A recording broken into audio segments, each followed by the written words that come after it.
LOTRO is a massive game and can be very overwhelming for a new player. There's a lot to learn, but I'm here to give you some incredibly valuable tips I learned over thousands of hours, so by the end of this video, you can hop into Middle-earth for hours and feel like you're not wasting any time aimlessly running around or burning yourself out.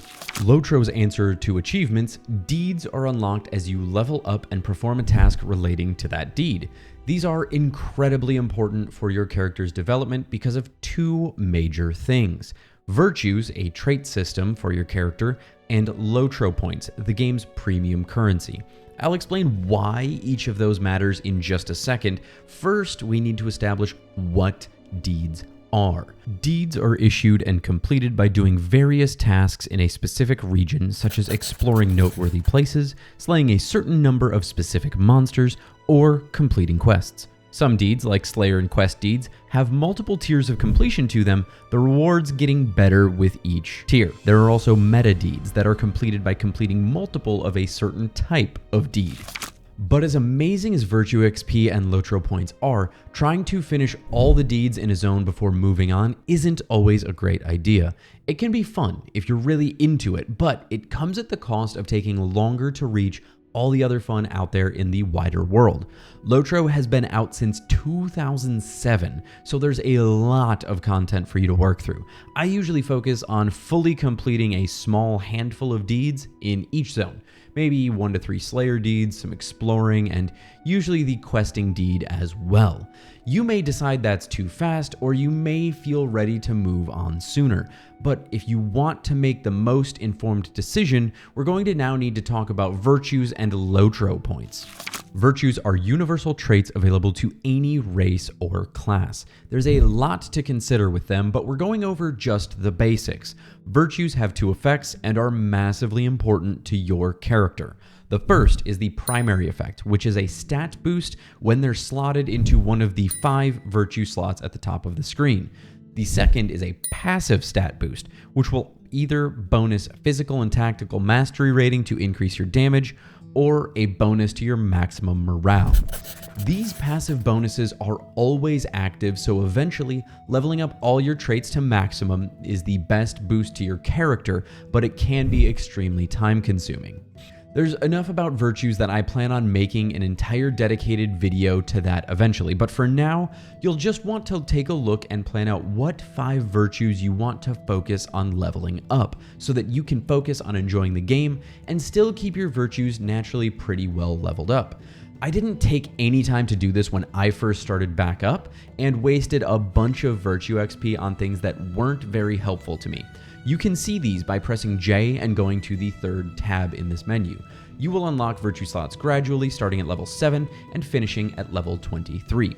To choose which virtue to level, once you reach level 7, you want to go and simply click on a specific virtue, and it will then say earning. Make sure you choose yours, or it will be randomly put out there. For you beginners out there, you can typically do pretty well for yourself by focusing on the main objective of your class and your main stat. For example, hunters are damage dealing classes with agility as their main stat. So I focused on most virtues that boost things like critical rating, finesse, agility, and physical mastery. If you're unsure what a stat does, you can always go to the character panel and hover over it to see a brief explanation of what it does. I'll also put a link in the description to the LOTRO wiki page on virtues if you really like focusing on advanced build crafting, so you can optimize your choices. Just don't let it get you stressed out at this point. But as great as virtues are, those deeds we're completing also give us LOTRO points. Who doesn't love free premium currency? The thing about the LOTRO store is there's well over 900 items in the store, so what should you spend them on? Well, one thing to consider is whether you're going to be playing in the future as a VIP or you're going to commit to staying fully free to play. VIPs get access to all quest packs and skirmishes aside from Fate of Gundabad and Corsairs of Umbar, as well as the newest expansion. All of this content is high level content, whereas free-to-play accounts are much more limited, though still can go through most of the content in the game up to level 95. If you plan on playing entirely free-to-play, I highly recommend saving all or almost all of your LOTRO points for any content unlocks you'll need in the future, as they are not exactly cheap. Quest packs cost anywhere from 700 to 2,000 LOTRO points typically, and you're looking at anywhere between 1,500 and 3,000 points for the full-blown expansions that you can purchase with points. But if you're VIP, you can focus on using those more for quality of life boosting things. Two things I think are absolute musts for you are 1 or maybe 2 additional milestone skills, as well as the shared storage 1 upgrade. Only having 1 milestone to return to can be pretty rough when you start questing in multiple areas, and if you're going to have multiple characters, shared storage is a blessing since you can use it to freely transfer items between alts like crafting materials or other shareable things. The next tier of upgrades would be things like inventory slots, a universal or enduring universal toolkit, and junk or crafting carry-all bags would be my bigger high-ticket recommendations. Basically, focus on any account-wide upgrades or smaller upgrades that make your main character easier to use, like faster milestone cooldowns. Again, there's an entire video's worth of things to talk about on this, but this will get you in the right direction.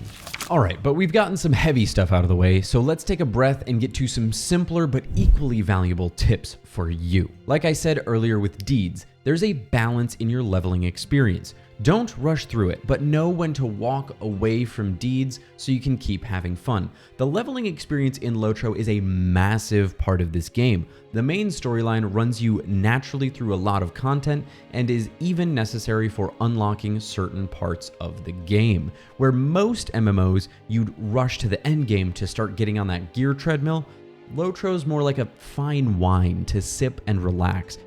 In fact, there are plenty of people out there who never really play endgame content in that way. They level up different characters and just explore and have fun that way. Just know yourself. Some people are going to tell you to do everything in a zone before moving on. Others will tell you to speed through everything. Know yourself, and as long as you're having fun, you're doing it right. And that's directly related to my next point. Don't skip out on the main story quests, known as the epic books or epic quests. In fact, it can be very helpful as a new player to use that as your main objective, as they'll take you through different zones in a logical progression, and then you can just quest around it. But why? Well, one main reason is, as I said earlier, some things are locked behind these epic quests, like the important legendary item system. Another is just that they're pretty fun. I think so anyway, and if you're playing the game, you're probably around the same level of Tolkien nerd as I am, so you'll probably enjoy it too.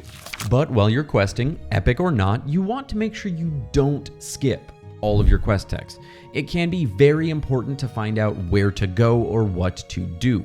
Like many old school RPGs, some of the quests have critical information for you in that text, and just hitting accept and dashing off may leave you lost. Even if you're not one to enjoy the story of side quests, it's still a good habit to skim the quest for important information such as locations, especially because LOTRO's map isn't exactly perfect. But while it's not perfect, there are some good tricks to using it. The first would be coordinates. On the right-hand side of the screen below your minimap by default, you can see what your current character's coordinates are. You can also see the coordinates of your mouse icon on the region map in the lower left corner of your screen. Another huge thing is that when you have up to 10 tracked quests, they will show up on the map by default.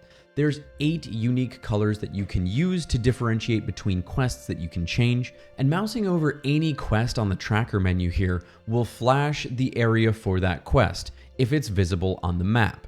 You can also untrack specific quests here from the map without untracking them on your sidebar, or even turn off map tracking entirely.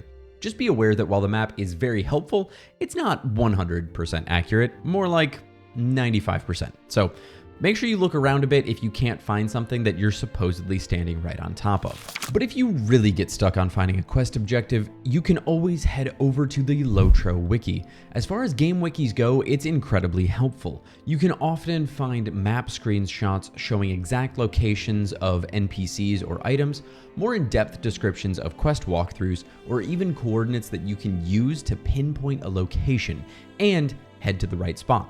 It's also a great way to figure out where the next epic quest series can be picked up, since sometimes it jumps a bit between expansions, or maybe you're just coming back after quite a long time. As far as combat, one thing that's massive that I still have to tell myself constantly as a habitual button masher is there's no need to button mash or panic in combat. LOTRO's combat system is much slower paced, a little bit more relaxed and tactical than adrenaline filled. A huge part of maximizing that is the skill queue system. When you activate a skill while another skill is still being performed, a dotted border appears around that skill, indicating that it is the next skill in the queue. Your queue can have only one skill in it, so you can always have your next ability queued up and ready to go in your rotation. You can make this easier to see by turning on a visible skill queue by going to the UI settings and clicking Show Skill Queue, and it will show a small hourglass that displays the skill to fire off next for you. But a huge thing to save you time in game is to make sure you don't miss out on your free mount and riding skill. It is possible to miss this, and interestingly enough, Bjornings, High Elves, and Stout Axes can't even get it in their introductions like everyone else. So if you've missed out on it in your tutorial, you'll need to go all the way to Mossword's Blacksmith Shop in Cardolan. If you're a VIP or unlock swift travel with the fast travel writ given to you as you level up, you can head there from any of the starting main towns like Bree or Mickle Delving using the Stable Master system. But there's a lot more time-saving advice, including breaking down that trip to Mossword that I have to share. So click here to check out my best time-saving travel tips now that you're armed with these important tips.